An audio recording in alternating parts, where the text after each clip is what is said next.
దేవునికి స్తుతులు స్తోత్రాలు చెల్లిస్తూ దేవుని బిడ్డలేంటి మీ అందరికీ నా హృదయపూర్వక వందనాలు తెలియజేసుకుంటున్నాను. ప్రియమైన దేవుని బిడ్డలారా, గత కొన్ని రోజులుగా మనం కుటుంబాలలో శాంతి, సమాధానం, నెమ్మది, సంతోషాలు ఎందుకు లేవు అనేటువంటి కారణాలని మనం తెలుసుకుంటూ వస్తున్నాం. ప్రస్తుతం స్త్రీలు అనగా భార్యలు ఏ విషయాలలో దేవుని ఆజ్ఞలకు వ్యతిరేకంగా జీవిస్తున్నారు అనేటువంటి విషయాన్ని తెలుసుకుంటూ వస్తున్నాం. ఇది వరకు 34 కారణాలను మనం చూసి ఉంటున్నాం. ఇంకా కొన్ని కారణాలు ఉన్నాయి, వాటిని కూడా ఈరోజు తెలుసుకోవడానికి ప్రయత్నిద్దాం. ఇంకా వెతికితే ఇంకా ఎన్నో అనేకమైన కారణాలు మనకు దొరకవచ్చు. కానీ స్త్రీలు బాధపడతారేమో, ఏమి మమ్మల్ని గురించి ఈ రకంగా చెబుతున్నారే అని ఒకవేళ బాధపడతారేమో. మిమ్మల్ని బాధ పెట్టాలనేటువంటి ఉద్దేశంతో చెప్పట్లేదు. కానీ ప్రియమైన దేవుని బిడ్డలారా, మీకు తెలియక మీరు ఎన్నో తప్పులు చేస్తూ ఉంటారు కాబట్టి మీ కుటుంబాలు నశించిపోతూ ఉంటున్నాయి. అందుకే మీకు తెలియని విషయాలను మీకు తెలియజేస్తున్నాను అంతే. మిమ్మల్ని బాధ పెట్టాలన్న కారణం కాదు, తప్పకుండా ఆ కారణం కానే కాదు. కాబట్టి మీరు బాగా ఆలకించండి, బాగా ఆలోచన చెయ్యండి. ఎన్నో కారణాలు చెప్తున్నాం. ఇన్ని విషయాలలో ఏ విషయంలో మీరు తప్పిపోతున్నారు అని మిమ్మల్ని మీరు పరీక్షించి చూసుకోండి. మీకే తెలుస్తుంది ఏ విషయంలో మీరు తప్పిపోతున్నారు అని. కాబట్టి దాన్ని సరిచేసుకోండి. కుటుంబంగా సంతోషంగా దేవునికి మహిమకరంగా జీవించండి. అంతే నా ఉద్దేశం. గురి అంతే, ఒక గురితో పనిచేస్తున్నాం. పౌలు గారు అంటారు, నేను గురి లేని వాని వలె పరుగెత్తుటలేదు అని. ఎంతోమంది దేవుని సేవ చేస్తూ ఉంటారు, ఒక గురి అనేది ఉండదు వాళ్ళ జీవితంలో. ఏదో చేస్తూ ఉంటారు, చేయాలి చేస్తూ ఉంటారు, గురి అన్నది ఉండదు. అందుకే సేవ ఫలించటలేదు. కాబట్టి నేను అలా చేయటలేదు, ఒక గురితో నేను పనిచేస్తున్నాను. కాబట్టి మనుషుల్ని మార్చేదే నా గురి. మనుషుల్ని నీతిమంతులుగా మార్చుటే నా గురి. అదెందుకంటే, ఒకటి, ఈ భూమి మీద ఉన్నంత ఒకరు మీరు నెమ్మది, శాంతి, సమాధానాలు, సంతోషాలతో జీవించాలి. రెండవ కారణం, మీరందరూ కూడా పరలోక రాజ్యానికి వారసులు కావాలి. పరలోక రాజ్యంలో దేవునితో కలిసి మీరు యుగయుగంలో సంతోషంగా జీవించాలి. అదే నా ఆశయం ఉంటున్నది, అదే దేవుని ఆశయం కూడా ఉంటున్నది. కాబట్టి కొన్నిసార్లు కొంచెం కఠినంగా మాట్లాడినప్పుడు మీరు బాధపడకండి, ఏంటి ఇలా మాట్లాడుతున్నాడే అని. ఎందుకు అలా మాట్లాడతానంటే, అప్పటికైనా ఆ మాటలు మీ హృదయంలో నిలబడతాయేమో, క్రియ జరుగుతుందేమో అన్న ఆశ. ప్లెయిన్గా వాక్యం చెప్తూ పోతుంటే వింటారు, ఊరికైపోతారు, మనిషి మారరు. కొంచెం గుచ్చినట్లుగా ఎప్పుడైతే చెప్తామో అప్పుడు దాని గురించి మళ్ళీ ఆలోచిస్తారు. ఇలా అన్నాడే అని డిస్కషన్స్ కూడా జరుగుతాయి. కొంతమంది కూర్చొని మాట్లాడుకుంటారు, ఒక బోధకుడు ఈ రకంగా మాట్లాడుతున్నాడు అని. అప్పుడు ఒక మంచి ఆపర్చునిటీ ఉంటుంది, మిమ్మల్ని మీరు పరీక్షించుకోవడానికి ఒక మంచి ఆపర్చునిటీ మీకు దొరుకుతుంది. అంతే. ఈ కారణం వలన నేను కొంచెం కఠినంగా మాట్లాడతాను, అంతేకాని మిమ్మల్ని బాధ పెట్టాలని నా ఉద్దేశం కాదు. మిమ్మల్ని బాధ పెడితే నాకేమొస్తుందో చెప్పండి. కాబట్టి అర్థం చేసుకోండి. ఇంకొన్ని విషయాలు ఉన్నాయి, కొన్ని కారణాలు ఉన్నాయి ఎందుకు కుటుంబంలో నెమ్మది, శాంతి, సమాధానం లేదన్న దానికి. ఆ విషయాలన్నింటిని కూడా నేను ఈరోజు పూర్తి చేయాలని ఆశిస్తున్నాను. జాగ్రత్తగా వినండి. 35వ కారణం ఏమిటంటే, ఎన్నో కుటుంబాలలో భార్యలు వాళ్ళ బాధ్యతలను సరిగ్గా నిర్వహించట్లేదు. వాళ్ళ డ్యూటీస్, వాళ్ళ రెస్పాన్సిబిలిటీ ఏమి అని తెలుసుకోవడానికి కూడా వాళ్ళు ప్రయత్నం చేయరు. క్యాజువల్గా జీవిస్తూ ఉంటారు. అది ఏమాత్రమూ మంచిది కాదు. జీవితంలో ఒక గురి అన్నది ప్రతి ఒక్కరు కూడా ఉండాలి. కాబట్టి మీరు కూడా ఏదో ఇది వరకు తెలియక మీ ఇష్టానుసారంగా మీరు క్యాజువల్గా జీవించినప్పటికీ కూడా ఇప్పటికైనా తెలుసుకోండి. ఇకపైన దేవుడికి మహిమకరంగా మీరు దేవుని చెప్పిన రీతిగా సరైన మార్గంలో మీరు నడవండి, దేవుడి ఆజ్ఞల ప్రకారం నడవండి. క్యాజువల్ అంటే ఎందుకు ఆ రకంగా క్యాజువల్ నేచర్ అని అంటే, బిడ్డల చదువుల గురించి అసలు పట్టించుకోరు. 90% ఆఫ్ ద ఉమెన్ హౌస్ వైఫ్స్ అసలు బిడ్డల గురించి, ఎడ్యుకేషన్ గురించి పట్టించుకోరు. బిడ్డల పక్కలో కూర్చొని అసలు పాఠాలు నేర్పించరు. మంచిది కాదు. మీ కడుపును పుట్టిన బిడ్డలు కదా, మరి వాళ్ళు ఈ భూమి మీద సంతోషంగా జీవించాలంటే, తలెత్తుకొని దేవునికి మహిమకరంగా జీవించాలంటే మరి వాళ్ళకు బుద్ధి జ్ఞానం అవసరం కదా. కాబట్టి పిల్లల ఎడ్యుకేషన్ విషయంలో మీరు అక్కర తీసుకోండి. ఇంకా డీటెయిల్గా నేను నెక్స్ట్ ఎపిసోడ్లో నేను వివరిస్తాను. ఇప్పుడు ముఖ్యమైన విషయాన్ని మాత్రం నేను చెబుతూ పోతున్నాను. పిల్లల ఎడ్యుకేషన్ విషయంలో ఇంపార్టెన్స్ తీసుకోవట్లేదు. పిల్లల యొక్క ఆరోగ్యం విషయంలో కూడా అసలు పట్టించుకోరు. అది కూడా మంచిది కాదు. తర్వాత పిల్లలని సరి అయిన మార్గంలో నడిపించరు. చిన్నపిల్లలకి తెలియదు, వాళ్ళ ఇష్టానుసారంగా వాళ్ళు జీవిస్తూ ఉంటారు. వాళ్ళకి ఎటువంటి ఫ్రెండ్స్ దొరుకుతారో వాళ్ళ జీవితం అలా మారిపోతుంది. మంచి ఫ్రెండ్స్ ఉంటే వాళ్ళ జీవితం బాగుంటుంది, చెడు ఫ్రెండ్స్ దొరికారంటే వాళ్ళ జీవితం పాడైపోతుంది. కాబట్టి పిల్లలకు చెప్పాలి ఎవరి సహవాసంలో ఉండాలి, ఎవరి సహవాసంలో ఉండకూడదు అని. కాబట్టి జీవితం అంటే ఏమి, చదువు అనేది ఎంత ముఖ్యం, దేవుడి జ్ఞానం ఎంత ముఖ్యం, ఇవన్నీ పిల్లలకు నేర్పించాలి. సరైన మార్గంలో వాళ్ళని నడిపించాలి. తర్వాత కుటుంబం ఖర్చుల మీద కొంచెం కంట్రోల్ ఉంచాలి. Power saved is power generated అంటారు ఎలక్ట్రిసిటీ విషయంలో. ఆ రకంగా మీరు ఖర్చులు తగ్గించినట్లయితే మీరు ఎంత తగ్గించారో అంత మీ కుటుంబం కోసం మీరు సంపాదించినట్టు లెక్క అవుతుంది. కాబట్టి ఇది జ్ఞాపకం ఉంచుకోండి, ఖర్చులు తగ్గించుకోండి. తర్వాత భర్తల మీద విపరీతమైన భారం పెట్టొద్దండి. విపరీతమైన ఖర్చులు పెట్టారంటే భర్తలు నిలబడలేరు, కూలిపోతారు. కాబట్టి ఆ విషయంలో జాగ్రత్తగా ఉండండి. తర్వాత హైజీనిక్గా మీ పని మాటలన్నీ చేసుకోండి. ఇల్లు వాకిలి శుభ్రంగా ఉంచుకోండి. కిచెన్ మెయింటెనెన్స్ చాలా ఇంపార్టెంట్. అదొక సపరేట్ టాపిక్, తర్వాత వివరిస్తాను. హైజీన్ అనేది చాలా ఇంపార్టెంట్. దాని మూలంగానే ఆరోగ్యాలు పాడైపోతూ ఉండేది. కాబట్టి ఈ విషయాల్లో జాగ్రత్తగా ఉండండి. నెక్స్ట్ 36వ కారణం ఎందుకు కుటుంబాలలో నెమ్మది, శాంతి, సమాధానం లేదంటే దానికి 36వ కారణం భార్యల యొక్క గయ్యాళితనం. భర్త పరువు తీస్తారు ఎంతోమంది ఆడవారు. వీధుల్లో నిలబడుకొని కేకలు వేస్తారు భర్తను అవమానపరిచేకి. అంటే మిస్గైడెన్స్ బై సమ్వన్ ఎల్స్. అందుకే మీరు సలహాలు అడగాలన్నా కానీ, మీరు ఫ్రెండ్షిప్ చేయాలన్నా కానీ ఎటువంటి వారితో చేయాలని బైబిల్ చెప్తుంది. నీతిమంతులతో చేయండి, దుర్మార్గులు దుష్టులతో కాదు. దుష్టుల సహవాసం చేయొద్దు అని బైబిల్ చెప్తుంది. కాబట్టి ఈ గయ్యాలి విషయానికి వస్తే బైబిల్లో ఒక మాట ఉంది చూడండి, ఏమని రాయబడి ఉందో. సామెతల గ్రంథం 25వ అధ్యాయం 24వ వచనంలో మనం చూసినట్లయితే, గయ్యాళితో పెద్ద ఇంట నుండుట కంటే మిద్దె మీదనొక మూల నివసించుట మేలు. బైబిల్లో చెప్తుండండి ఈ మాట. ఆ గయ్యాళితో పెద్ద ఇంటి లోపల ఉండడం కంటే మిద్దె మీద పోయి ఒక మూలలో ఉండడం మంచిది అని. అందుకే ఎంతోమంది భర్తలు ఏం చేస్తారంటే అసలు ఇంట్లోనే ఉండరు, పారిపోతారు. ఈ గయ్యాలితో ఉన్నానంటే నా తల చెడిపోతుంది, నాకు నెమ్మది ఉండదు, నాకు సంతోషం ఉండదు అని ఇంట్లో నుంచి పారిపోతారు. అందుకే ఉదయాన్నే వెళ్ళిపోతే నడి రాత్రి వస్తారు కొంతమంది. భార్యలు గయ్యాలిగా ఉంటారు కాబట్టి అది మంచిది కాదు. అది ఏమాత్రం మీకు మంచిది కాదు. మీ స్వభావాన్ని మీరు మార్చుకోండి. భర్త పరువు తీస్తూ ఉంటారు, గట్టిగా అరుస్తారు, ఒరే తరే అని మాట్లాడతారు. నన్ను సాకడానికి నీకు యోగ్యత లేకుంటే ఎందుకురా నన్ను పెళ్లి చేసుకున్నావు అంటారు. వీధుల్లో పోయి గట్టిగా నిలబడి అరుస్తారు. ఎందుకు? భర్త యొక్క పరువు తీయాలని. ఇది కొంతమంది గైడెన్స్. ఈ రకంగా మిస్గైడ్ చేస్తారు కొంతమంది.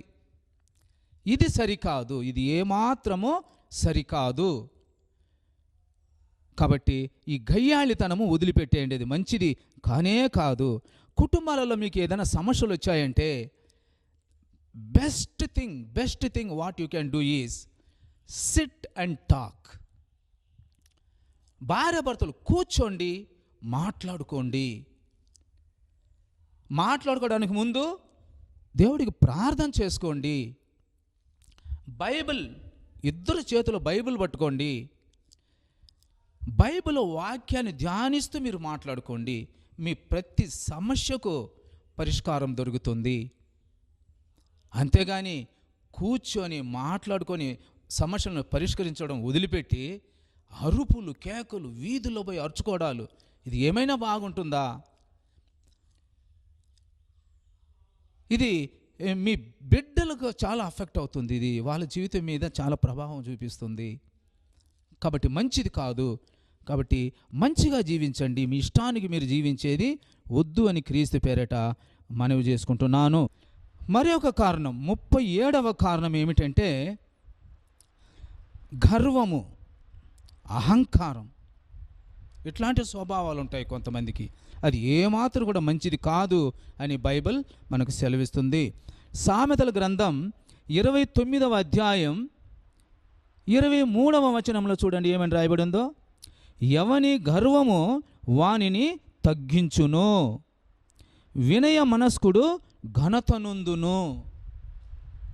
నువ్వు వినయం కలిగి జీవించాలంటే నీకు ఘనత లభిస్తుంది. నువ్వు అహంకారం కలిగి జీవించావంటే నువ్వు తగ్గించబడతావు. ఎంతోమందిని చూస్తుంటాం, ఎంతోమంది చూస్తూనే ఉన్నాం. అహంకారం కలిగి కొద్ది కాలం జీవిస్తారు, తర్వాత పడిపోతారు వాళ్ళు. తర్వాత సిగ్గుపడి జీవిస్తూ ఉంటారు వాళ్ళు. ఒకప్పుడు నేను అహంకారంతో విర్రవీగి జీవించేవాన్నే, ఈరోజు నా పరిస్థితి ఇలా దిగజారిపోయిందే అని సిగ్గుపడి జీవిస్తూ ఉంటారు. తగ్గించబడతారు వాళ్ళు. కాబట్టి బైబిల్ చెప్పే మాట మనం వినాలి. మరోసారి చదువుతున్నాను. సామెతల గ్రంథం 29వ అధ్యాయం 23వ వచనంలో, ఎవని గర్వము వానిని తగ్గించును, వినయ మనస్కుడు ఘనత నొందును. కాబట్టి గర్వం అనేది వద్దు. ప్రతి స్త్రీ కూడా గర్వాన్ని వదిలిపెట్టేయాలి. వినయ మనస్సు కలిగి జీవించాలి. అప్పుడు నువ్వు ఘనత నొందుతావు. ప్రతి ఒక్కరు కూడా నీకు రెస్పెక్ట్ ఇస్తారు, నిన్ను కొనియాడుతారు, నిన్ను పొగుడుతారు, నిన్ను గురించి మంచిగా మాట్లాడుకుంటారు. అంతేగాని గర్వముతో నువ్వు జీవించినట్లయితే నిన్ను ప్రతి ఒక్కరు కూడా నిన్ను క్రిటిసైజ్ చేస్తారు. అసలు నీకు ఏ మంచి కూడా జరగదు, నువ్వు తగ్గించబడతావని బైబిల్ చెబుతుంది. కాబట్టి బైబిల్ చెప్పేటువంటి మాట ప్రతి ఒక్కరు కూడా వినాలి. మళ్ళీ మరొక మాట చూడండి. సామెతల గ్రంథము 16వ అధ్యాయము 18వ వచనంలో చూడండి ఏం రాయబడి ఉందో. నాశనమునకు ముందు గర్వము నడుచును, పడిపోవుటకు ముందు అహంకారమైన మనస్సు నడుచును. సామెతల గ్రంథం 16వ అధ్యాయము 18వ వచనం. ఇక్కడ కూడా రాయబడి ఉంది. గర్విష్ఠుల గురించి ఇక్కడ కూడా రాయబడి ఉంది. నాశనమునకు ముందు గర్వము నడుచును. అంటే నువ్వు ఎప్పుడైతే గర్వంగా నువ్వు ప్రవర్తిస్తావో నువ్వు నాశనమైపోతావు అని బైబిల్ చెప్తుంది. అదే సత్యమైన మాట. మనిషి ఈ రకంగా నువ్వు నాశనమైపోతావు అని చెబితే, అంటే సేవకులు చెప్పినారంటే ఈ మాట, అది ఒప్పుకోరు జనాలు. ఈయన నోరు తెరిస్తే నాశనమైపోతావు నాశనమైపోతావు అని అంటూ ఉంటాడు అని అంటారు ఎంతోమంది. అది సేవకులు అనే మాట కాదు, బైబిల్లో ఉండే మాట అది. మీరు బైబిల్ చదవరు, మీకు బైబిల్ ఏముందని మీకు తెలియదు. కాబట్టి సేవకులు ఆ మాటలు ఉపయోగించినప్పుడు సేవకులు మిమ్మల్ని ఏమో శపించినట్టు మీరు అనుకుంటారు. ఆయన నోరు తెరిస్తే నాశనమైపోతారు నాశనమైపోతారు అని అంటాడు అని. అది నా మాట కాదు, అది బైబిల్లో ఉండేటువంటి మాట. నేను బైబిల్లో ఉన్న మాట మీకు తెలియజేస్తున్నాను అంతే. బైబిల్ ఇలా చెబుతుంది, జాగ్రత్తగా ఉండండి అని చెబుతున్నాను. మీరు నాశనం అయిపోవాలని నేను కోరుకోవట్లేదు. కాబట్టి చూడండి ప్రియమైన బిడ్డలారా, ఇది బైబిల్లోనే ఈ మాట రాయబడి ఉంది. నాశనమునకు ముందు గర్వము నడుచును, పడిపోవుటకు ముందు అహంకారమైన మనస్సు నడుచును. కాబట్టి అహంకారంతో కానీ జీవించినామంటే పడిపోతాం ఒకరోజు అని బైబిల్ చెప్తుంది. ఇది మన కళ్ళతో మనం చూస్తూ ఉంటున్నాం. అప్పుడు సిగ్గుపడి జీవిస్తాం మనం. నేను ఒక మనిషిని చూశాను, బాగా మంచి బలాఢ్యుడు, మంచి ఆరోగ్యం ఉన్నది, అప్పుడు ఆ రోజుల్లో విర్రవీగి జీవించేవాడు ఆయన. తర్వాత ఆయనకు ఒక అనారోగ్య సమస్య వచ్చింది, పడకబడిపోయినాడు. అప్పుడు ఆయన నేను చూడడానికి వెళ్ళినప్పుడు సిగ్గుతో ముఖం తిప్పుకుంటున్నాడు. అంటే నన్ను చూసి సిగ్గుతో ముఖం తిప్పుకున్న మనిషి ఇంకా ఎవరు వచ్చినా కూడా అదే పని చేసి ఉంటాడేమో. అంటే ఒకప్పుడు నేను ఎలా ఉన్నాను, ఇప్పుడు పడిపోయానే అని అదే చెప్పేది బైబిల్, అదే మాట చెబుతుంది. అదే మాట, పడిపోతావు ఒకరోజు అని చెబుతుంది. ఆ రోజు సిగ్గుపడతావు, బాధపడతావు, ఇతరులకు నీ ముఖం చూపించలేవు.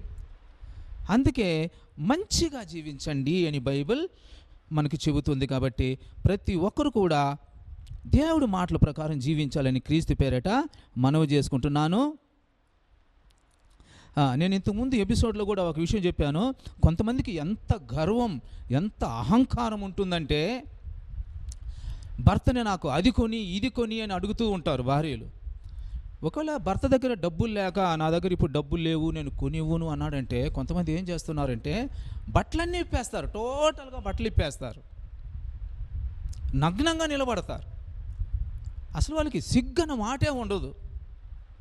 కొంతమంది నేచర్ అలాగుంటుంది.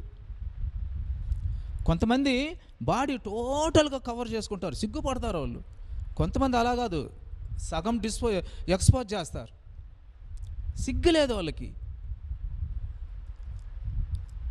బైబిల్ చూడండి, బైబిల్లో ఏముంది రాయబడి చూడండి. ఆదికాండము 3వ అధ్యాయము 21వ వచనంలో చూడండి ఏమని రాయబడి ఉందో. దేవుడైన యెహోవా ఆదామునకును అతని భార్యకును చర్మపు చొక్కాయిలు చేయించి వారికి తొడిగించెను. తండ్రి అయిన యెహోవా అవ్వాదాములు ఎప్పుడైతే తినొద్దు అని చెప్పిన పండు తిని జ్ఞానాన్ని పొందుకున్నారో అప్పుడు వాళ్ళలో సిగ్గు అనేది వచ్చింది. అంతకుముందు సిగ్గు ఉండలేదు వాళ్ళకి. వాళ్ళు నగ్నంగా ఉన్నప్పటికి కూడా వాళ్ళకు సిగ్గు అనేది ఉండేది కాదు. కానీ వాళ్ళు ఎప్పుడైతే తినొద్దని చెప్పిన పండుని తిన్నారో అప్పుడు వాళ్ళకి సిగ్గు అనేది తెలిసింది. అందుకే తండ్రి అయిన యెహోవా వచ్చి ఆదామా ఎక్కడున్నావు అని అడిగినప్పుడు చెట్టు చాటున దాముకున్నాడు. ఆదాము కానీ అతని భార్య కానీ ఇద్దరు చెట్టు చాటున దాముకున్నారు, భయపడి దాక్కున్నారు. సిగ్గు అనేది వాళ్ళకి వచ్చింది. అప్పుడు దేవుడు ఆ సంగతిని గ్రహించి అరే నా బిడ్డలు సిగ్గుపడుతున్నారే అంటే ఆయనకు అర్థమైపోయింది, తినదని చెప్పిన పండుని వీళ్ళు తిన్నారని. ఇంకా ఆ స్టోరీ పెద్ద స్టోరీలే, అది సపరేట్. కాబట్టి ఇక్కడ మనం తెలుసుకోవాల్సి ఉండేది, వాళ్ళకి సిగ్గు వచ్చిన తర్వాత దేవుడు ఏం చేశాడు. దేవుడైన యెహోవా ఆదామునకును అతని భార్యకును చర్మపు చొక్కాయులను చేయించి వారికి తొడిగించెను. ఆయనే తొడిగించాడంట, చొక్కాలు చేయించినాడంట తండ్రి అయిన యెహోవా, చర్మపు చొక్కాయలు. కాబట్టి మీ బాడీని కవర్ చేసుకోండి అంటున్నాడు తండ్రి అనేది దేవుడు. మీ బాడీని శుభ్రంగా కవర్ చేసుకోండి అని. కానీ ఈ స్త్రీ ఎటువంటి పనికి మాలిన స్త్రీలో చూడండి, కొంతమంది చాలామంది ఉన్నారు అలా ఆ రకంగా. ఈ ఫారిన్ కంట్రీస్లో ఎక్కువ ఈ రకంగా చేస్తూ ఉంటారు. బయట స్ట్రీట్లలోనే వాళ్ళు ప్రొటెస్ట్ చేయాలంటే బట్టలన్నీ విప్పేస్తారు, వాళ్ళు నగ్నంగా తిరుగుతారు, ప్రొసెషన్ వెళ్తారు. It is a way of protest. సిగ్గుగా ఉండదు అసలు కొంతమందికి అది ఉండదు. కొంతమందికి సిగ్గు ఉండదు వాళ్ళకి. అడవిలో మనుషులు ఏ రకంగా బట్టలు లేకుండా సిగ్గుని తెలుసుకోకుండా ఇప్పటికీ ఉన్నారు అడవిలో మనుషులు, బట్టలు లేకుండా నగ్నంగానే. ఆ రకంగా వాళ్ళకంటే జ్ఞానం రాలేదు పాపం, అలా ఉన్నారు. మరి నాగరికులకి ఏమైంది? ఆ పాత బుద్ధి ఇంకా బాగలేదు వాళ్ళకి. ఆ రకంగా కొంతమంది స్త్రీలు నగ్నంగా నిలబడి భర్తని బెదిరిస్తారు. నేను ఇలాగ బయటికి వెళ్ళిపోతాను, నేను చెప్పింది అడిగింది కొనిస్తావా లేదా అని భర్తను బెదిరిస్తూ ఉండడము చూస్తూ ఉంటాము. కొంతమంది అసలు పోతారు కూడా, అలాగే బయటికి వెళ్ళి కాసేపు ఉండి మళ్ళీ ఇంట్లోకి వస్తారు. అసలు అడిగే వాళ్ళు లేరంటే ఊరంతా కూడా తిరుగుతారు వాళ్ళు. అటువంటి వాళ్ళు పనికి మాలిన వాళ్ళు కొంతమంది అలా ఉంటారు. కాబట్టి అది ఏమాత్రం కూడా అది మంచిది కాదు. భర్తని ఈ రకంగా టార్చర్ చేయడము అసలు అది ఏమాత్రం కూడా మంచిది కాదు. తర్వాత 38వ కారణం, కొంతమంది స్త్రీలు ఎటువంటి వాళ్ళు ఉన్నారంటే భర్తను బిడ్డలను వదిలిపెట్టేసి మరొకరిని తీసుకుని వెళ్ళిపోతారు. దీని మూలంగా కూడా కుటుంబాలలో ఎన్నో సమస్యలు, నెమ్మది ఉండదు, శాంతి సమాధానం ఉండదు, నశించిపోతూ ఉంటారు. ఉన్నారు అట్లాంటి స్త్రీలు కూడా అనేక మంది ఉన్నారు. భర్తను బిడ్డలను వదిలిపెట్టి, బిడ్డలను కూడా వదిలిపెట్టి వెళ్ళిపోయే వాళ్ళు ఉన్నారు. ఎలా మనసు వస్తుంది? బిడ్డలను వదిలిపెట్టిపోయే మనసు వస్తుందా అసలు? కానీ అటువంటి పనికిమాలిన తల్లులు ఉంటారు. వాళ్ళు దేనికి ఇంపార్టెన్స్ ఇస్తారంటే శరీర సంబంధమైన సంతోషానికి వాళ్ళు ఎక్కువ ఇంపార్టెన్స్ ఇస్తారు. బాడీలీ ప్లెజర్ దానికి ఎక్కువ ఇంపార్టెన్స్ ఇస్తారు. సెక్షువల్ యాక్టివిటీస్కి ఎక్కువ ఇంపార్టెన్స్ వాళ్ళు ఇస్తారు. కామకృత్యము అని బైబిల్లో రాయబడి ఉంది కదా, అటువంటి విషయాలకు ఎక్కువ వాళ్ళు ఇంపార్టెన్స్ ఇస్తారు. భర్త అవసరం లేదు, అసలు బిడ్డలు కూడా అవసరం లేదు అంటారు. ఇటువంటి పనికిమాలిన మనుషులు ఎంతోమంది ఉన్నారు ప్రపంచంలో. వదిలిపెట్టి వెళ్ళిపోతారు, భర్తని బిడ్డలను వదిలిపెట్టి వెళ్ళిపోతారు, మరొకంత వెళ్ళిపోతారు. ఇది ఏమాత్రం కూడా మంచిది కాదు. ఇది ఎందుకు, దీనికి కారణాలు కూడా చూద్దాం. ఎందుకు భర్తను బిడ్డలను వదిలిపెట్టి కొంతమంది మరొకరిని తీసుకుని వెళ్ళిపోతారంటే, కొన్ని కుటుంబాలలో భర్తలు త్రాగుబోతులుగా ఉంటారు, డ్రంకార్డ్స్. వాళ్ళు సరిగ్గా ఉద్యోగం చేయరు, సంపాదించరు, భార్య బిడ్డలని పస్తు చప్పుతూ ఉంటారు, వాళ్ళకు వస్త్రాలు కొనివ్వరు, పిల్లలకి స్కూల్ ఫీజు కట్టరు, పుస్తకాలు కొనివ్వరు, వాళ్ళకు మందులు కొనివ్వరు.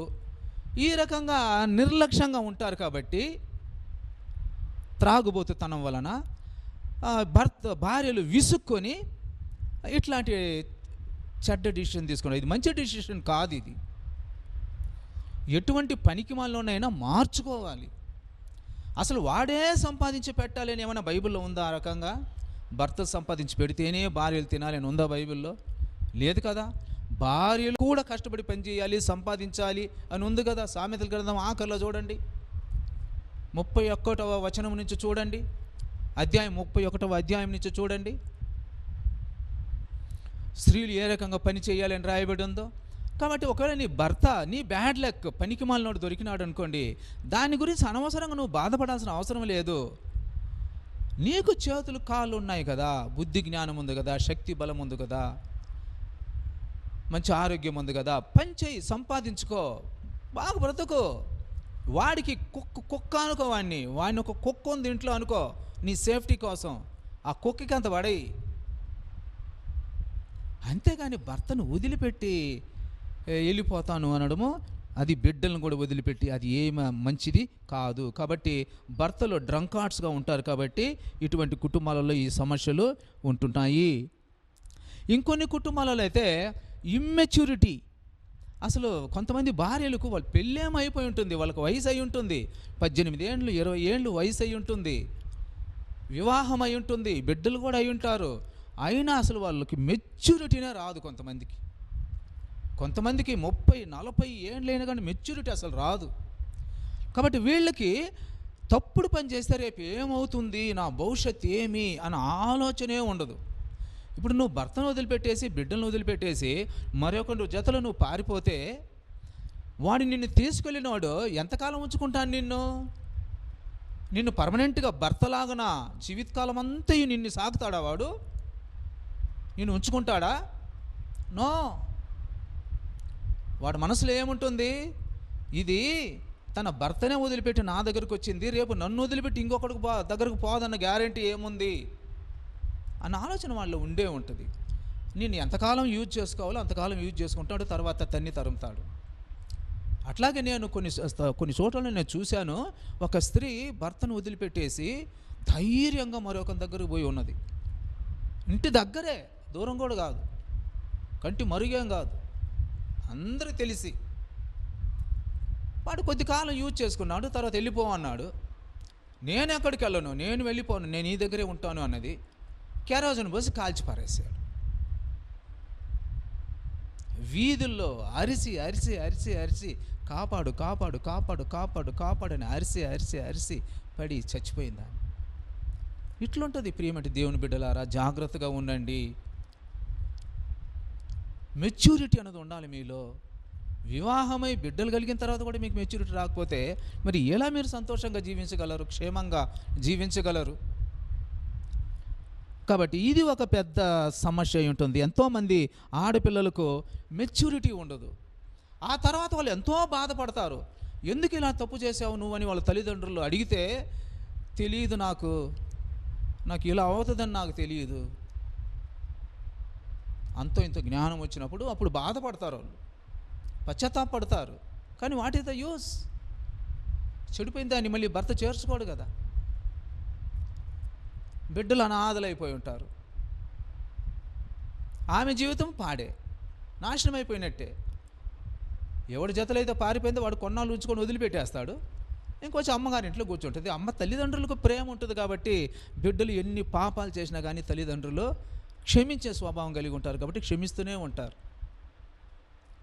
ఇంకా వాళ్ళని చేర్చుకుంటారు. వాళ్ళ చేత అయినంత వరకు వాళ్ళని పోషిస్తూ కాపాడుతూ వస్తూ ఉంటారు. అయినా కానీ అది మంచి జీవితం కాదు కదా. అటువంటి దాన్ని ఇంకొకటి ఎవడు కూడా పెళ్ళి కూడా చేసుకోడు కదా. ఇది భర్తనే వదిలిపెట్టి బిడ్డలను వదిలిపెట్టి పారిపోయింది మరోటి చేతలో, ఇటువంటి దాన్ని నేను పెళ్లి చేసుకుంటే ఇది మళ్ళీ కూడా పారిపోతుందేమో అని ఎవరు చేసుకోరు అటువంటి వారిని. ఇంకా జీవితాంతం నశించిపోవాల్సిందే వాళ్ళు. ఇంకా ప్రాస్టిట్యూషన్లో దిగుతారు, అనేకమైన నీచ కార్యాలు చేస్తూ ఉంటారు, చెడ్డ పేరు తెచ్చుకుంటారు. ఈ భూమి మీదనూ చెడ్డ పేరు, అందరి చేత చీతు అనిపించుకుంటారు. భయంకరమైన రోగాలు, ఎయిడ్స్, భయంకరమైన రోగాలు వస్తాయి. ఎంతోమంది చూశాను నేను, నశించిపోతారు. తర్వాత భయంకరమైన అగ్నిగుండంలో పడదోయబడతారు. ఇవన్నీ మనకు కావాలన్నా చెప్పండి. కాబట్టి ఇటువంటి తప్పుడు పనులు చేయకూడదు.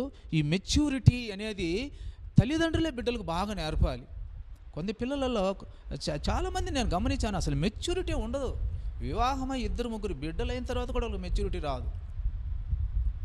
చైల్డిష్ బిహేవియర్, ఏం చేస్తే ఏమవుతుందన్న సంగతే తెలియదు వాళ్ళకు. లైఫ్ అంటే ఏమని తెలియదు. కాబట్టి వాళ్ళ చేతలారా వాళ్ళ జీవితాన్ని నాశనం చేసుకుంటారు, బిడ్డల జీవితాన్ని నాశనం చేస్తారు, భర్త జీవితాన్ని నాశనం చేస్తారు. ఇది ఏమాత్రం మంచిది కాదు. ఈ రకంగా కుటుంబాలలో సమస్యలు ఉంటున్నాయి. తర్వాత ఎందుకు ఈ రకంగా భర్తని బిడ్డలను వదిలి కొంతమంది పారిపోతారని మరొక కారణం కూడా చాలా ఇంకొక ముఖ్యమైన కారణం ఉంది. కొంతమంది స్త్రీలు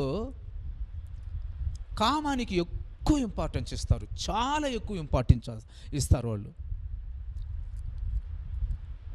ఆమె కోరుకున్నట్టు భర్త లేడు అనుకోండి, అప్పుడు వాళ్ళు భర్త వద్దు, నా బిడ్డలు వద్దు, నాకు కామమే ముఖ్యము, నా ఆశలు తీర్చుకోవడం, నా కోరికలు తీర్చుకోవడమే నాకు ముఖ్యమని చెప్పి భర్తను బిడ్డలను వదిలిపెట్టేసి వెళ్ళిపోతారు.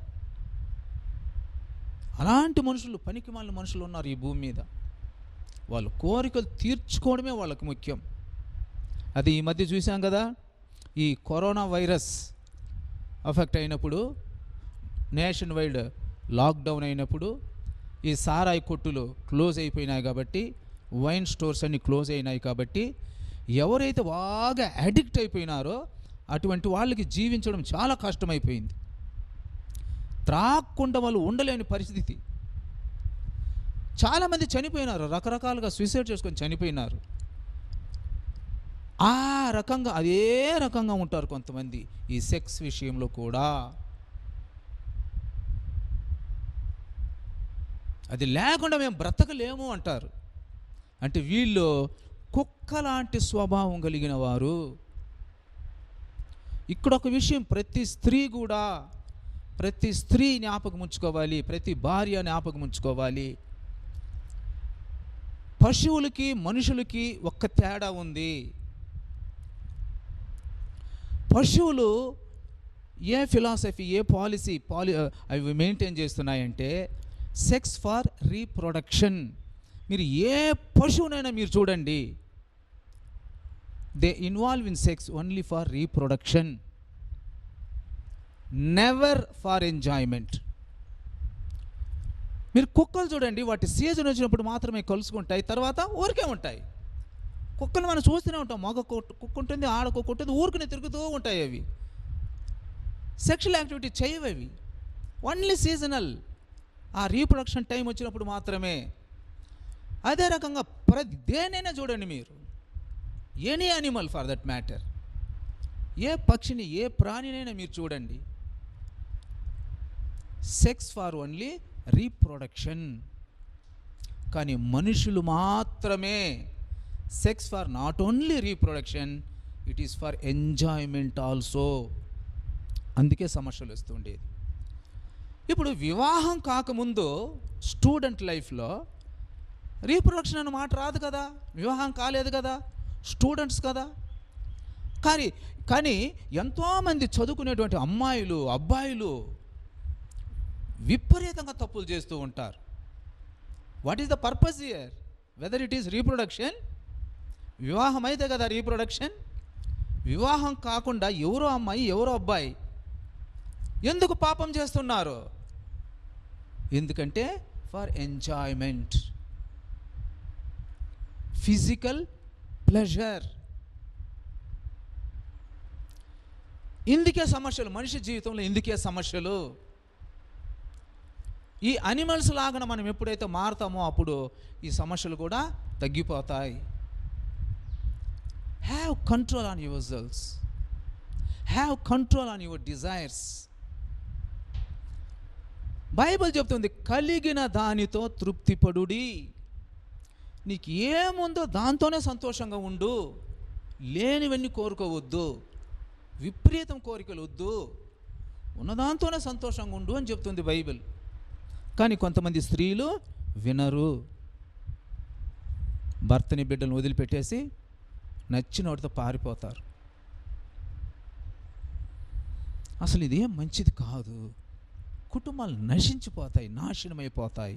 ఆ కారణాలనే మనం తెలుసుకుంటున్నాం ఇది వరకు కూడా. ఎందుకు కుటుంబాలలో నెమ్మది లేదు, శాంతి సమాధానం సంతోషం లేదు అని.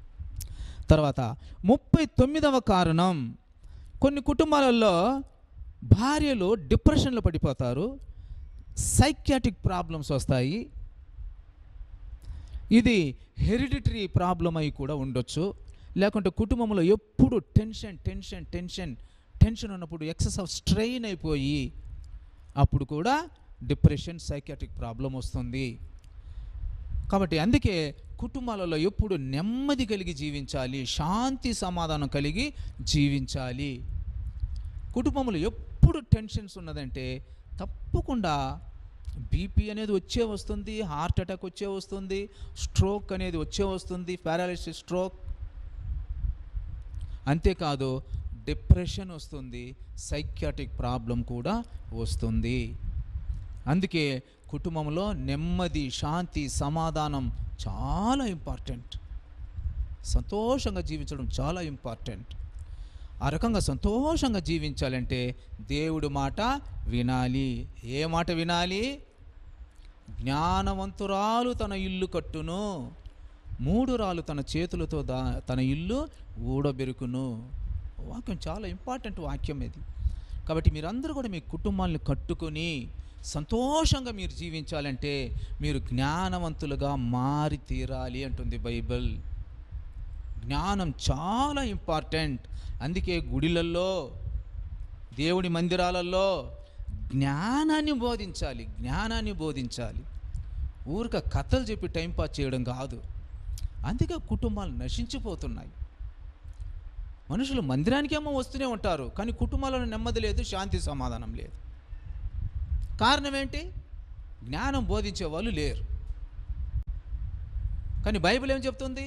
నువ్వు సంతోషంగా జీవించాలంటే, నీ కుటుంబాన్ని నువ్వు కట్టుకోవాలంటే, నీ కుటుంబంలో నెమ్మది శాంతి సమాధానం ఉండాలంటే నువ్వు జ్ఞానం కలిగి జీవించాలని బైబిల్ చెప్తుంది. కాబట్టి ప్రతి ఒక్కరు కూడా బైబిల్ చదవండి, జ్ఞానాన్ని సంపాదించుకోండి, జ్ఞానం కలిగి సంతోషంగా దేవునికి మహింకరంగా కాపురం చేయండి, సంతోషంగా జీవించండి. 40వ కారణం ఏమిటంటే కుటుంబాలలో నెమ్మది శాంతి సమాధానం లేకపోవడానికి కొన్ని కుటుంబాలలో భార్యలకు మినిమం నాలెడ్జ్ ఉండదు, మినిమం కామన్ సెన్స్ ఉండదు. పాపం అంటే పుట్టుకతోనే వాళ్ళకి జ్ఞానం ఉండదు, వాళ్ళ బ్రెయిన్ ప్రాపర్గా పనిచేయదు. ఇక వాళ్ళని ఏం అనలేం మనం. ప్రార్థన ఒకటే దారి. అటువంటి వాళ్ళని సరిచేయాలంటే ప్రార్థన ఒక్కటే దారి.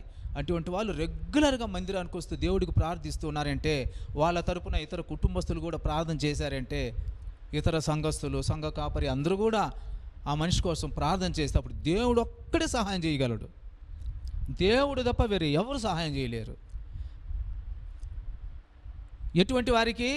పుట్టుకుతేనే మందబుద్ధి, బ్రెయిన్ ఏమంత షార్ప్గా ఉండదు, వాళ్ళకి మినిమం నాలెడ్జ్ ఉండదు, మినిమం కామన్ సెన్స్ ఉండదు. చూడడానికి అందంగానే బాగానే ఉంటారు. ఈ భర్తలు బాగా చూడడానికి అందంగా ఉంది అని చెప్పి చూసి పెళ్లి చేసుకుంటారు. ఆమె జ్ఞానం ఏంటి, ఆమె బ్రెయిన్ ఏంటి, ఆ ఆలోచనలు ఏంటి అదే తెలియదు. పెళ్లి చేసుకున్న తర్వాత తెలుస్తుంది, వివాహం అయిన తర్వాత. జ్ఞానమే లేదే ఈమెకి, మందబుద్ధి కలిగిన మనిషే అని అప్పుడు ఇంకా టెన్షన్ అయిపోతుంది కుటుంబంలో. ఇట్లాంటి సమస్య కూడా కొన్ని కుటుంబాలలో ఉంటుంది. వివాహమై ఎన్నేళ్లే కానీ ఇమ్మెచ్యూర్గా ఉంటారు వాళ్ళు. మినిమం బేసిక్ నాలెడ్జ్ ఉండదు అసలు వాళ్ళకి. తర్వాత ఇల్లిటరేట్స్, చదువు ఉండదు, అసలు ఏమీ తెలియదు, ఏం మాట్లాడాలని కూడా తెలియదు వాళ్ళకి. భర్త ఒకటి మాట్లాడితే భార్య మరొకటి మాట్లాడుతుంది. మైండ్ సరిగ్గా ఉండదు, మాట్లాడిందే మాట్లాడుతూనే ఉంటారు, గొనుక్కుంటూనే ఉంటారు, రాత్రి అంతా మాట్లాడుకుంటూనే ఉంటారు. ఈవినింగ్ ఏదైనా ఒక చిన్న గొడవ జరిగిందంటే ఇక నైట్ అంతా అదే మాట్లాడుకుంటూనే ఉంటారు. ఇట్లాంటి సమస్యలు కూడా కొన్ని కుటుంబాలలో ఉంటాయి. దీనికి పరిష్కారం ప్రార్థన తప్ప వేరే ఏమి లేదు. ప్రార్థన తప్ప మరి పరిష్కారమే లేదు. ఒకటి, ఆ కుటుంబ సభ్యులందరూ దేవుడి మందిరానికి రావాలి భయము భక్తితో, నమ్మకం విశ్వాసంతో. తర్వాత దేవుడికి బాగా మొరపెట్టుకోవాలి, దేవుడికి ప్రార్థన చేయాలి.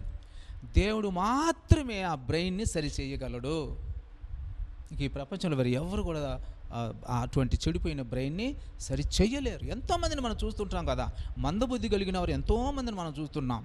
ఒకవేళ మెడిసిన్ ఉన్నట్లయితే పెద్ద పెద్ద కోటేశ్వర ఇళ్లలో కూడా మందబుద్ధి కలిగిన వాళ్ళు ఉంటారు. మరి వైద్యం ఉంటే వాళ్ళు చేయించుకుంటారు కదా తప్పకుండా. వైద్యం లేదు, దేవుడు ఒక్కడే కాపాడగలడు, దేవుడు ఒక్కడే సరిచేయగలడు. కాబట్టి దేవుడి మందిరానికి రావాలి, దేవుడికి బాగా మొరపెట్టుకోవాలి. అప్పుడు దేవుడు ఆ బ్రెయిన్ని సరిచేయగలడు. ఆయన చిత్తమైతే సరిచేయగలడు, చేస్తాడు. ఆ నమ్మకంతో రావాలంతే. కాబట్టి ఇది కూడా అనేకమైన కుటుంబాలలో సమస్య. మందబుద్ధి కలిగినటువంటి భార్య దొరికిందంటే ఇంక వాడు చచ్చినట్టే పాపం. తర్వాత ఇంకొన్ని కుటుంబాలలో ఇప్పుడు చెప్పబోయేటువంటి విషయం చాలా ముఖ్యమైన విషయం. టైం సరిపోదేమో, సరే ఈ టాపిక్ నేను ఇంకొకసారి చెప్తాను మీకు. ఆ విషయాన్ని మెయిన్ పాయింట్ మాత్రం చెప్తాను. కొన్ని కుటుంబాలలో చాలా గంభీరమైన సమస్య ఏమిటంటే, భార్యలు వివాహానికి ముందు ఎవరితోనో ఇల్లీగల్ రిలేషన్షిప్ పెట్టుకొని ఉంటారు, బాయ్ ఫ్రెండ్స్. వివాహమైన తరువాత కూడా ఆ పాత రిలేషన్షిప్ కంటిన్యూ చేస్తూ ఉంటారు. ఇది ఒక చాలా పెద్ద మ్యాటర్ ఉంది. నేను తర్వాత, ఇప్పుడు సమయం చాలదు, నేను తర్వాత వివరిస్తాను. దీని మూలంగా కూడా కుటుంబాలు నాశనమైపోతున్నాయి, సర్వనాశనమైపోతున్నాయి. కాబట్టి ఇది ఏమాత్రమో మంచిది కానే కాదు ప్రియులారా. వివాహానికి ముందు అక్రమ సంబంధాలు పెట్టుకొని జీవించడం అసలు ఏమాత్రం మంచిది కాదు. అది వివాహమైన తర్వాత కంటిన్యూ చేయడం అసలు అది ఇంకా మంచిది కాదు. నాశనమైపోతారు. కొన్ని ఉదాహరణలు ఉన్నాయి, నేను టైం దొరికితే ఇప్పుడు చెప్తాను, లేదంటే తర్వాత మీకు చెప్తాను. నెక్స్ట్ పాయింట్కి పోదాం. 42, ఎందుకు కుటుంబాల నెమ్మది శాంతి సమాధానం లేదని. ఇంకొన్ని కుటుంబాలలో నేనేం గమనించి చూస్తున్నానంటే, అమ్మాయిలు వివాహం చేసుకొని భర్త ఇంటికి వెళ్తారు, తర్వాత ఉద్యోగం చేస్తూ ఉంటారు, సంపాదన ఉంటుంది కదా, జీతం వస్తుంది కదా. అమ్మాయిలు ఏమని ఆశిస్తారంటే, కొంత సంపాదనలో సంపాదనలో ఒక భాగము తన తల్లిదండ్రులకి ఇవ్వాలి అని అమ్మాయిలు ఆశపడతారు. కానీ భర్తలు అడ్డుపడతారు. ఎందుకు ఇస్తావు, నీకు వివాహమైంది, నా భార్య అయిపోయావు, నీ సంపాదన ఏముందో మన కుటుంబానికి ఖర్చు పెట్టుకోవాలి, మీ తల్లిదండ్రులకి ఎందుకు ఇస్తావు, ఇవ్వద్దు అంటారు. భార్య ఏమంటది, మా తల్లిదండ్రులు చాలా పేదోళ్ళు, ఎంతో కష్టపడి నన్ను కని పెంచి పెద్ద చేశారు, నన్ను బాగా చదివేశారు, వాళ్ళు చదివేశారు కాబట్టి నేను గొప్ప ఉద్యోగం చేసి సంపాదిస్తున్నాను, కొద్ది కాలమైన నా తల్లిదండ్రులకు నేను సహాయం చేస్తాను. ఏమంటే నా చెల్లెళ్ళు ఉన్నారు, నా తమ్ముళ్ళు ఉన్నారు, వాళ్ళ చదువులు విషయంగా డబ్బులు కావాలి, వాళ్ళ వివాహం విషయంగా డబ్బులు కావాలి, మా తల్లిదండ్రుల దగ్గర అసలు ఏమీ లేదు. కాబట్టి దయచేసి నువ్వు అడ్డుపడొద్దు, నా తల్లిదండ్రులు సహాయపడని అని అడుగుతారు భార్యలు. కానీ భర్తలు ఒప్పుకోరు, నో ఇవ్వడానికి వీలు లేదు అంటారు. గొడవలు వస్తాయి అక్కడ. ఇట్లాంటి సమస్యలు కూడా కొన్ని కుటుంబాలలో ఉన్నాయి. జస్ట్ కారణాలు చెప్తున్నాను, కుటుంబాల్లో ఎందుకు నెమ్మది లేదు, శాంతి సమాధానం లేదు అని. తర్వాత 43వ కారణం ఏమిటంటే, కొన్ని కుటుంబాలలో భర్తలు బాగా డెవలప్ అవ్వాలి, నా బిడ్డలు గొప్ప గొప్ప చదువులు చదువుకోవాలి, ఉన్నత స్థాయికి ఎదగాలి, మేము గొప్పగా ఎదగాలి అని ఎన్నో కలలుగా అంటారు భర్తలు. కానీ భార్యలు అస్సలు కోఆపరేట్ చేయరు. Because of laziness, ignorance. అస్సలు సపోర్ట్ చేయరు, కోఆపరేట్ చేయరు ఎన్నో కుటుంబాలలో భార్యలు. దీని మూలంగా సమస్యలు వస్తూ ఉంటాయి. కాబట్టి భర్త నా కుటుంబం గొప్పగా ఎదగాలి అని ఆశపడినప్పుడు భార్యలు కూడా సపోర్ట్ చేయాలి. మీరు సపోర్ట్ చేయలేదంటే ఆయన ఆశలు అడి ఆశలు అవుతాయి, సమస్యలు కుటుంబంలో వస్తాయి.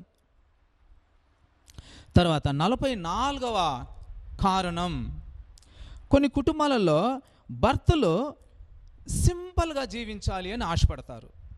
సింపుల్గా జీవించినట్లయితే ఉండే జీవితంతోనే సంతోషంగా మనం జీవించవచ్చు, పిల్లల్ని బాగా చదివించుకోవచ్చు, వాళ్ళ వివాహం విషయానికి డబ్బులు చేర్చి పెట్టాలి కదా, అది సాధ్యమవుతుంది. ఆరోగ్యం విషయంలో డబ్బులు చేర్చిపోవటం సాధ్యమవుతుంది. కాబట్టి ఈ రకంగా అన్ని ఆరోగ్యం విషయము, పిల్లల ఎడ్యుకేషన్ విషయం ఇవన్నీ చూసుకోవాలంటే మరి డబ్బులు చేర్చి పెట్టుకోవాలి. కాబట్టి సింపుల్గా జీవించడం మంచిది, సింప్లిసిటీ కోరుకుంటారు భర్తలు. కానీ భార్యలు కోఆపరేట్ చేయరు, లగ్జరియస్గా ఉండాలి అని సంపాదించేదంతా ఖాళీ చేస్తూ ఉంటారు. మరి సంపాదించేదంతా ఖాళీ చేస్తే మరి ఇంక ఏమి మిగులుతుంది, ఆ కుటుంబం ఏ రకంగా రక్షింపబడుతుంది, పిల్లల చదువులు ఎలాగా, వివాహం ఎలాగా, వాళ్ళకి ఆస్తిపాస్తులు ఎలాగో. దీని మూలంగా కూడా కుటుంబాలలో చాలా సమస్యలు వస్తూ ఉంటాయి, గొడవలు వస్తూ ఉంటాయి. ఇవి కారణాలు. కాబట్టి అనేకమైన కారణాలను తెలుసుకున్నాం ప్రియమిటి దేవుని బిడ్డలారా, ముఖ్యంగా స్త్రీలారా, భార్యలారా.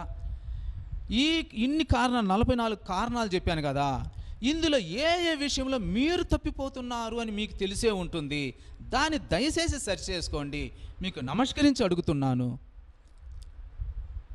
దయచేసి సరి చేసుకోండి, మారండి. దేవుడికి మహిమకరంగా, కుటుంబంగా, సంతోషంగా, శాంతి సమాధానాలతో ఈ భూమి మీద జీవించడమే గాక పరలోక రాజ్యానికి వారసత్వం పొందుకొని యుగయుగములు దేవునితో కలిసి సంతోషంగా జీవించమని క్రీస్తు పేరిట మనవి చేసుకుంటున్నాను. భార్య యొక్క తల్లిదండ్రులు కూడా భర్తకు కూడా తల్లిదండ్రులు సమానమే అవుతారు. కాబట్టి కొద్ది కాలం వారి యొక్క పరిస్థితిని గమనించి భార్య యొక్క తల్లిదండ్రులకు సహాయం చేయడానికి తన భార్యను వదిలిపెట్టడమే మంచిది. దేవుడు అంటాడు, నిన్ను వలె నీ పొరుగువానిని ప్రేమించు అని. ఎవరినో ప్రేమించడం కంటే నీ సొంత అత్తమామలు ప్రేమించడం కూడా మంచిదే కదా. నీ తల్లిదండ్రుల్ని ఏ రకంగా ప్రేమించుకుంటావో అదే రకంగా నీ అత్తమామలను కూడా ప్రేమించడం మంచిది. కాబట్టి నీ భార్య యొక్క తల్లిదండ్రులలో నీకు కూడా తల్లిదండ్రులకు సమానమే అన్నది ప్రతి ఒక్క భర్త కూడా ఎరిగి భార్యలకు కొద్ది కాలం సపోర్ట్ చేయవలసిందిగా కోరుకుంటున్నాను. ఆ తర్వాత వాళ్ళు కష్టాల నుంచి బయటకు వచ్చిన తర్వాత మీరు ఇండిపెండెంట్గా సంతోషంగా మీ సంపాదనతో మీరు కలకాలం దేవుడికి మహిమకరంగా జీవించవచ్చును. కాబట్టి ఈ మాటను ప్రతి ఒక్కరు కూడా ఆలోచించవలసిందిగా నేను కోరుకుంటున్నాను. ఈ కొన్ని మాటలను దేవుడు ఆశీర్వదించి దీవించి కాపాడి రక్షించునుగాక. ఒక చిన్న ప్రార్థనతో నేను ముగిస్తాను. మహాపరిశుద్ధుడుగా మా పరలోకపు తండ్రి యెహోవా, మీకు స్తుతులు స్తోత్రాలు వందనాలు చెల్లిస్తున్నాం నాయన. ప్రేమ దయ కనికరము కలిగినటువంటి మా ప్రభువా, మా ప్రియరక్షక, మా కోసం ప్రాణం పెట్టి తిరిగి 3వ రోజు లేచినటువంటి మా గొప్ప దేవ యేసయ్యా, మీకు స్తోత్రాలు వందనాలు చెల్లిస్తున్నాం నాయన. తండ్రి, దేవుడైన యెహోవా, నరుడు ఒంటరిగా నుండటం మంచిది కాదు, వానికి సాటి అయిన సహాయమును వాని కొరకు చేయుదునని అనుకొని భార్యనిచ్చాడు. ఆయన యొక్క ఆశ కుటుంబంగా జీవించినట్లయితే ఆ కుటుంబంలో నెమ్మది, శాంతి, సమాధానం, సంతోషం సంతోషాలు ఉంటాయని, కానీ కుటుంబాలలో నెమ్మది, శాంతి, సమాధానం లేదు అనేటువంటి పరిస్థితిని చూస్తున్నాం. దానికి కారణం భర్తలు దేవుని ఆజ్ఞల ప్రకారం జీవించట్లేదు, భార్యలు కూడా దేవుడి ఆజ్ఞల ప్రకారం జీవించట్లేదు అని అనేకమైన కారణాలు తెలుసుకున్నాం, అనేకమైన విషయాలను తెలుసుకున్నాం. ఈ వాక్యం చెప్పబడిన తర్వాత అయినా ఈ వాక్యాన్ని విన్నటువంటి స్త్రీలందరూ కూడా వారి వారి హృదయాలను మార్చుకొని వాళ్ళు పవిత్రులుగా, నీతిమంతులుగా, జ్ఞానవంతులుగా జీవించడం ద్వారా తన కుటుంబాలలో శాంతి, సమాధానం, సంతోషాన్ని సమకూర్చుకుంటూ ఈ భూమి మీద ఉన్నందుకు సంతోషంగా జీవించడమే కాక పరలోక రాజ్యానికి వారసత్వం పొందుకొని యుగ యుగములు దేవునితో కలిసి సంతోషంగా జీవించడానికి ప్రయాసం చేయడానికి కావాల్సిన శక్తి, బలమునివని దేవుణ్ణి కోరుకుంటున్నాం. ఈ దేవుడి కొన్ని మాటలను ఆశీర్వదించి దీవించి కాపాడి రక్షించును గాక. దేవుడు మిమ్మల్ని ఆశీర్వదించి దీవించి కాపాడి రక్షించును గాక. God bless you all.